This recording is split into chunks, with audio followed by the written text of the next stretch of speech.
It is my pleasure to welcome you all here today. I wish to take a few minutes and review the subject of academic freedom and provide a brief overview of what it is and isn't.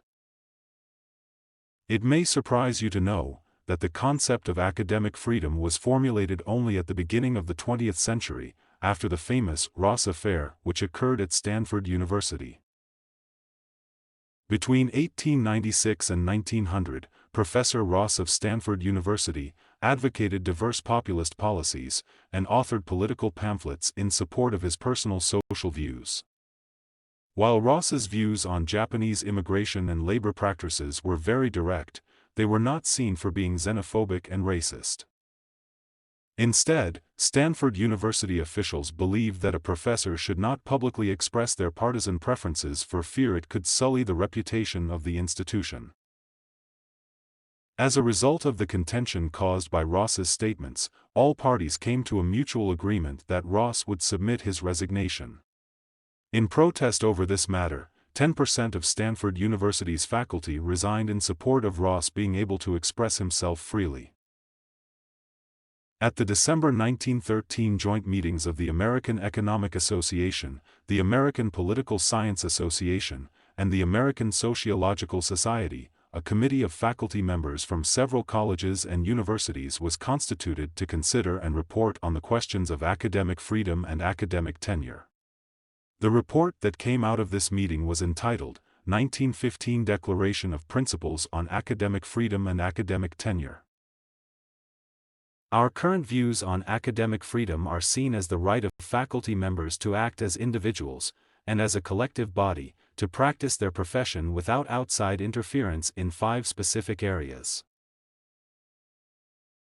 The right to develop the college's curriculum, the right to establish course content, the right to select instructional delivery methods, the right to set student evaluation methods, and the right to conduct scholarly inquiry.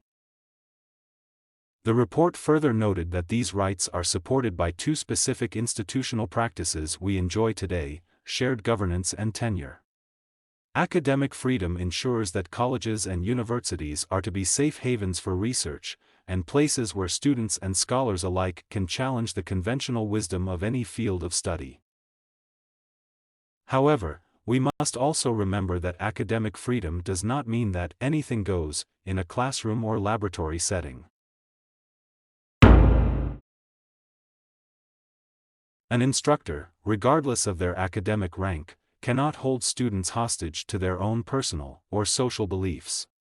Faculty must always act professionally in their scholarly research, their teaching, and their interactions with students and colleagues.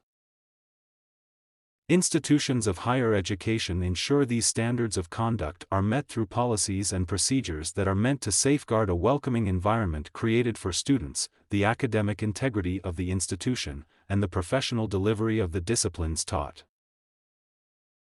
Academic freedom also clearly acknowledges that institutions of learning are usually controlled by a board of trustees, or other governing body, which is acknowledged as being the ultimate authority in approving policies and practices. We should ever be mindful that the chief reason for engaging in the teaching profession is to reflect the public interest, and to provide enlightenment to those we serve. Our office as educators should therefore be one of dignity and of independence. Since the Northwest Ordinance of 1787, the United States has held that education is a cornerstone of our society, and that advancement in scientific knowledge is essential to civilization in general. Therefore, it is important that faculty enhance the dignity of our profession with a view to attracting into its ranks men and women of the highest ability founded on sound learning, and a strong and independent character.